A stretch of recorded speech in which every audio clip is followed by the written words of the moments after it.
I know. Oh, wanna go play? Wanna go play?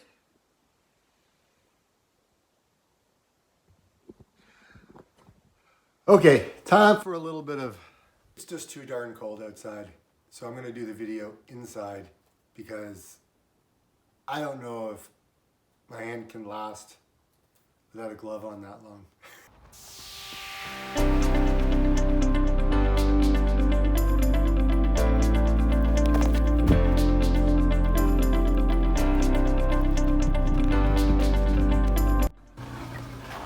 Ho ho! Yep, it is a cold one, guys. So I'm just gonna put my phone away, camera away, and I'm just going for a run because holy Toledo, my nostrils are freezing over. Okay, I hope your running's going well. We'll see you later. Enjoy the talk that I got today for you, okay? And if it's too long, I apologize. Maybe watch it in, bits and pieces. Later, everyone.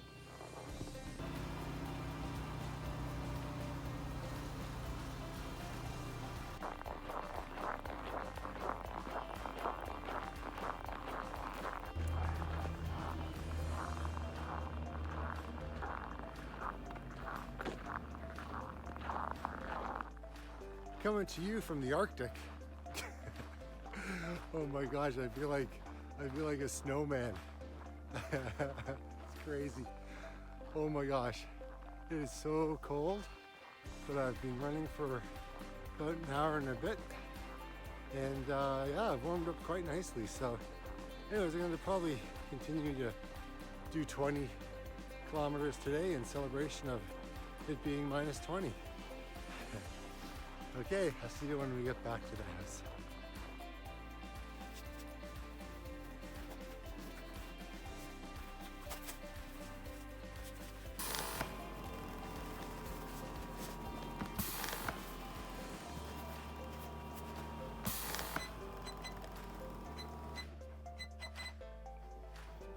Okay, so while I get my feet all massaged and looked after,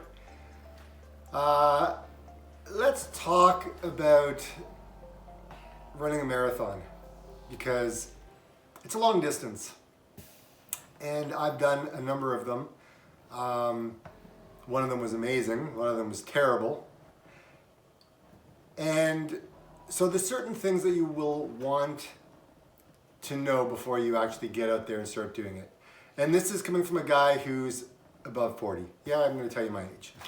So, when I first did my marathon, I hadn't really gone a very long distance. To be quite honest, I signed up for everything at once.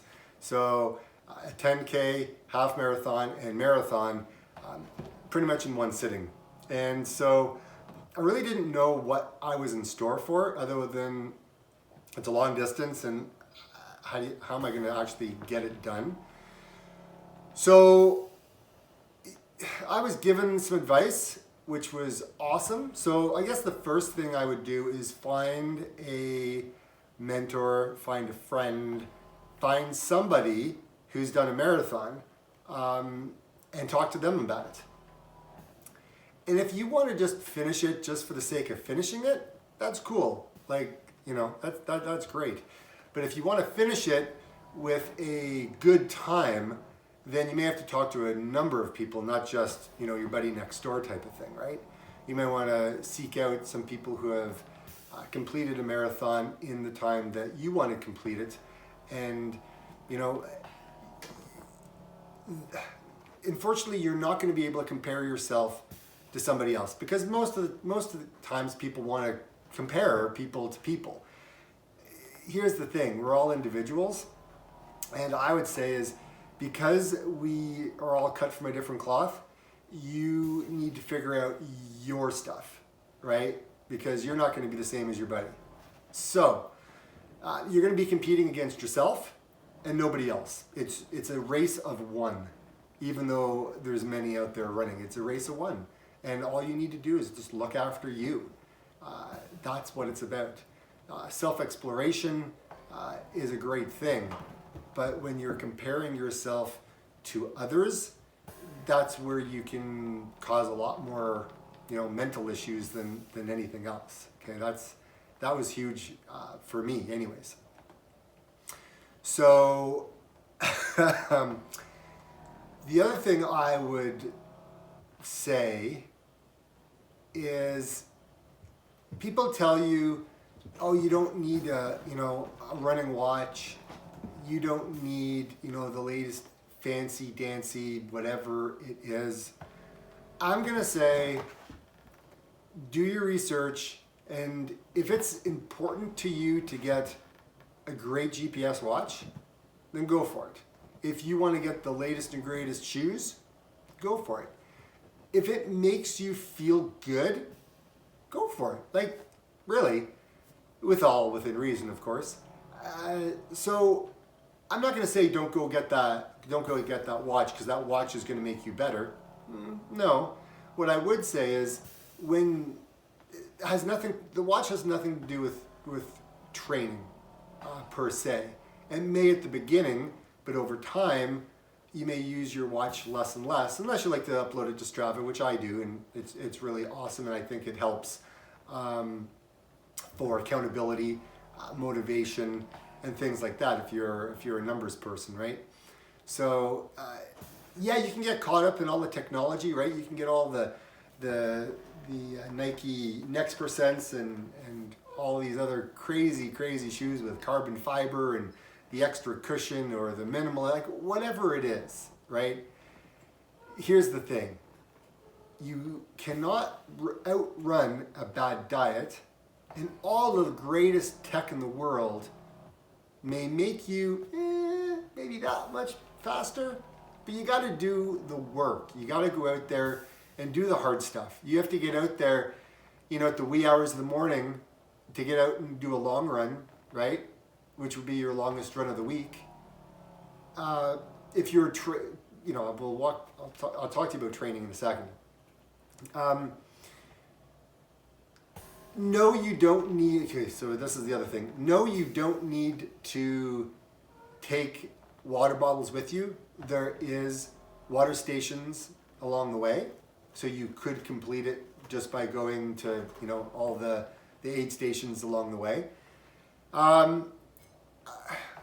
Because here's the thing, you have to figure out what works in your body, right? So you have to figure out your nutrition because you're going a longer distance. They've got all these gels and goos and all the fancy stuff. But here's the thing, if you're a celiac, if you can't process gluten, if you've got dairy issues, if you've got whatever it is, you got to take a hard look at what's in this stuff, right? And you got to try it. Like, go out for, just a run, maybe a 10 kilometer, maybe a 15 kilometer, and try it, right? Don't try it on race day. Don't try anything new on race day, right? Work up to it. Start trying it at the beginning to see if it sits well in your stomach. Because for me, a lot of that stuff didn't work. It was just a mess. Man, halfway through my run, like I was hunched over, I was trying to find a bush, to do the washroom. Like it was just bad, like inside stuff would happen to me. So figure out your nutrition, right? What are you gonna have on race day, right? Okay, so I'm gonna talk about training now because I mean, it's really important. Amber, come here. Sorry, that was just my cat. I just don't want her scratching the couch. So you need to figure out your training, right? So there's lots of training guides out on the internet, right? If you wanted to Boston qualify, there's all kinds of them out there, right? You can go to Sage Kennedy coaching, right? He's got his coaching platform. Great guy. I never met him. Just I feel like I know him from YouTube. So Sage he's got a training plan for some pretty elite guys and gals.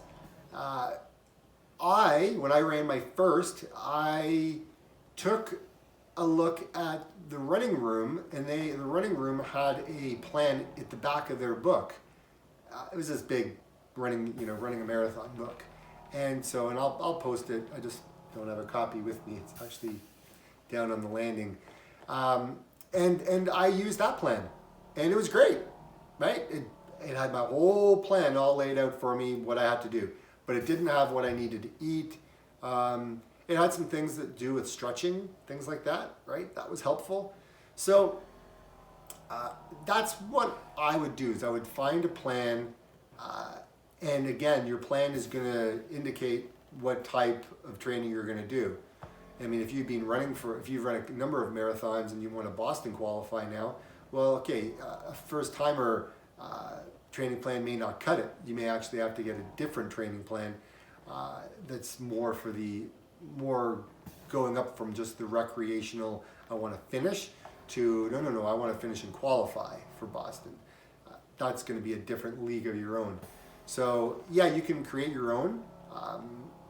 I actually, when I worked on running my next marathon, which was Hamilton, I had a friend of mine, he was giving me some coaching advice, which was amazing. He was an awesome guy.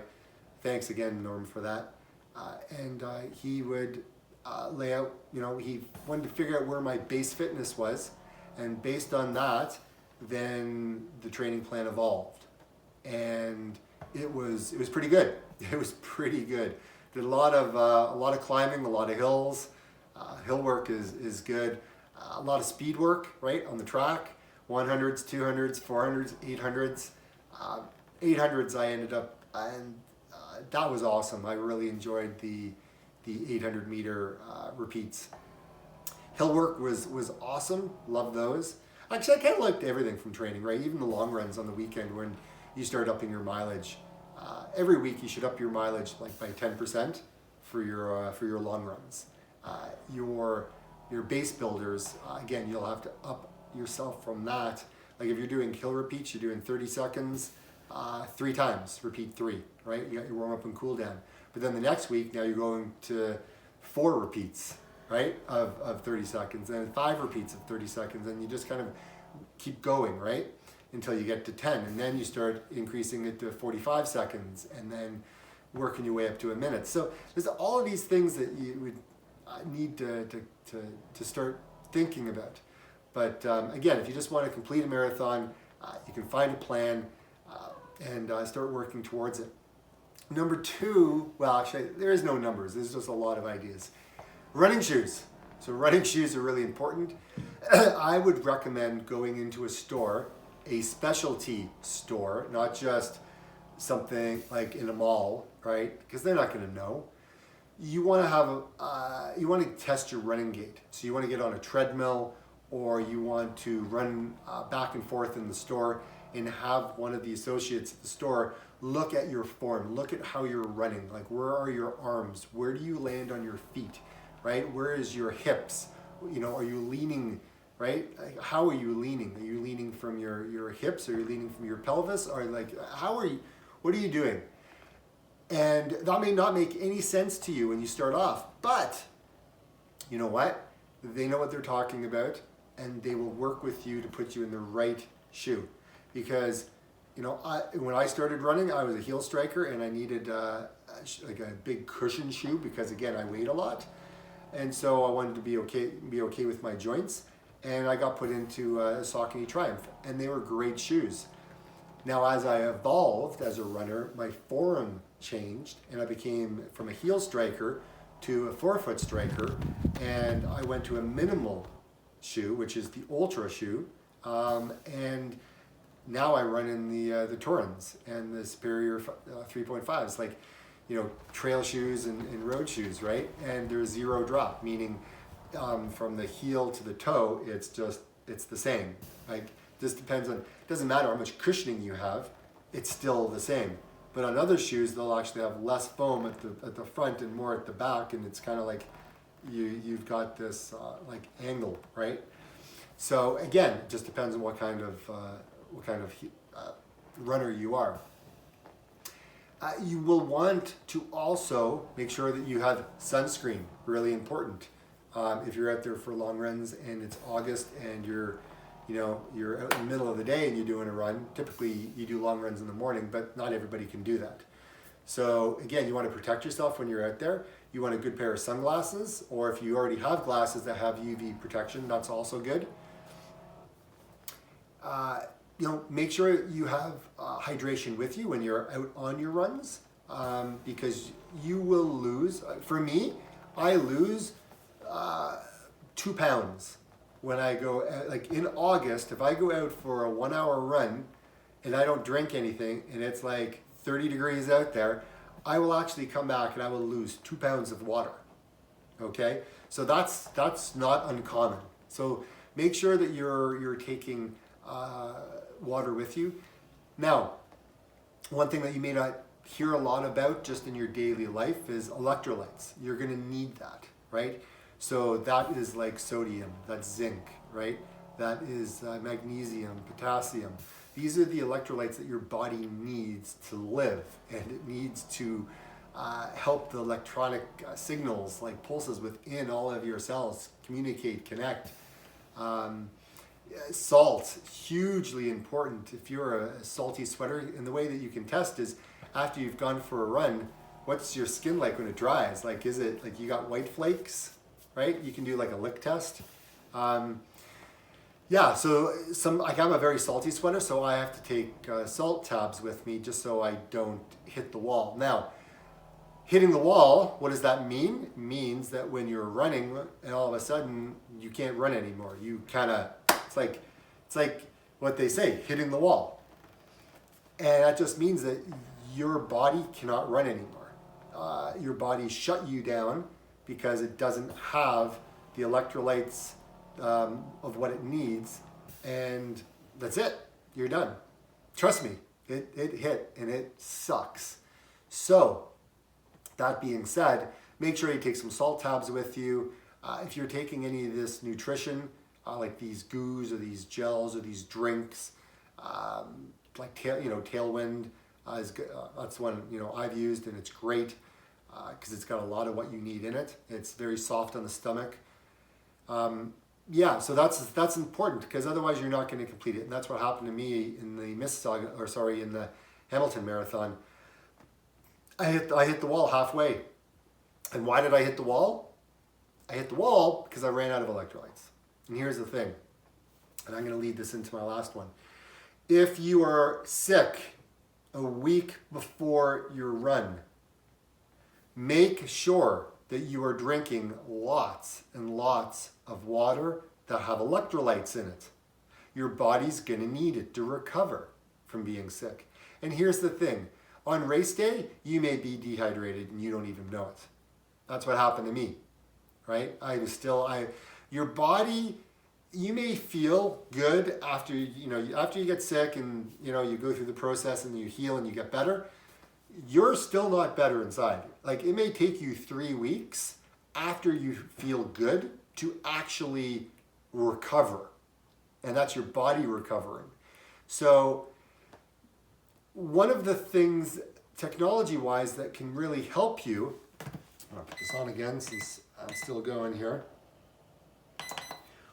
One of the things that you can, I'm just trying to figure out, there we go.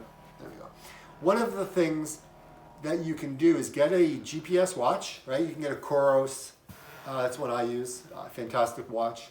I used to run with a Garmin watch, but I wanted a watch that lasted longer, and I really like the Coros. It's a really nice watch. It was a birthday gift to myself. You can get running watches fairly inexpensive. I mean, when I say inexpensive, you can go online and eBay, Kijiji, Amazon maybe, and you can get GPS watches. Here's the thing.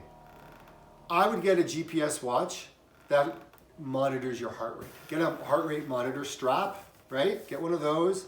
You pair it with this. It's with Bluetooth technology, and train with heart rate. Because if you train with heart rate, you will see improvements.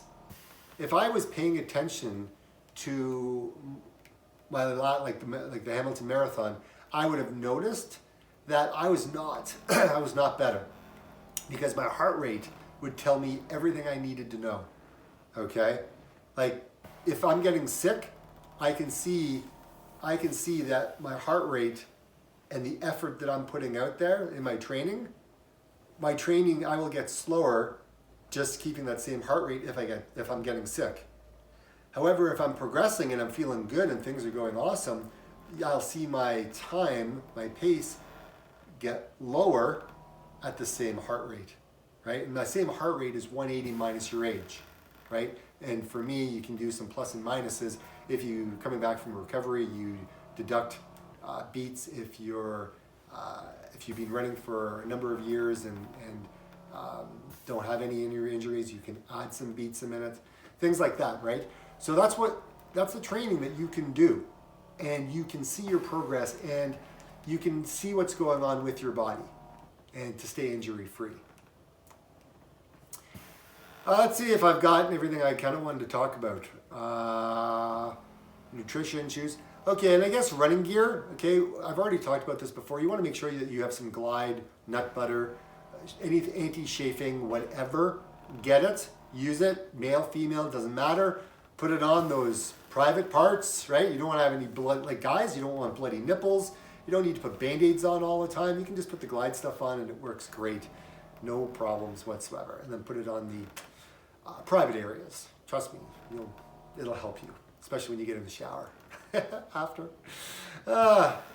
So we've got that. Water when you go out, electrolytes, nutrition, long runs, watches, shoes, sunglasses, hats. Yeah, you'll want to have a hat of some sort to protect yourself, right? You can, you put that on and it protects, your face, right? You've got the peak here. You can get visors where the top of it lets the heat escape. I mean, it's fine. But if you're a little bit light-haired on top, like myself, you got to wear a hat and you'll be okay. Times of day that you're going to run, yeah, every different times of the day, you're going to get different results on your training. So I like to train first thing in the morning because it's cooler. It may suck in the wintertime like today where it's minus 20. However, you got to figure it out on your own. The other thing that you will want to do if you're training for a marathon is talk to your spouse, your significant other, whoever it may be, your kids, and let them know this is what you plan on doing. And that way everyone understands what's going to be involved, right? How much time is going to be involved, when you're going to be doing it. Mark out if you're going away on vacation, right? Figure that stuff out because training for a marathon takes time, it takes commitment. Just need to make sure that you've done the preparation. And so having support from your family is very important. Yeah, and then find some running buddies, right? If you're training for a marathon and there's people in your city or in your town or in your village or hamlet or wherever you are, find a running store and see if they have any run groups or a gym or something like that, and that may help you stay motivated and accountability. Or create a blog or a YouTube channel like me, or any of those things to kind of keep you engaged. Anyways, that's just some. It's not all of some of this. I would say this is part one. There's a lot more that I can talk about. But anyways, coming from not an elite runner, just coming from a guy like middle of the pack kind of guy, these are just some of the thoughts that I want to share with you. So with that, I'm going to get ready and I'm going to head out the door and go for my frigid run because it's so cold. Minus 20, guys. Brr. Anyways, that's it. We'll see you outside. Bye for now.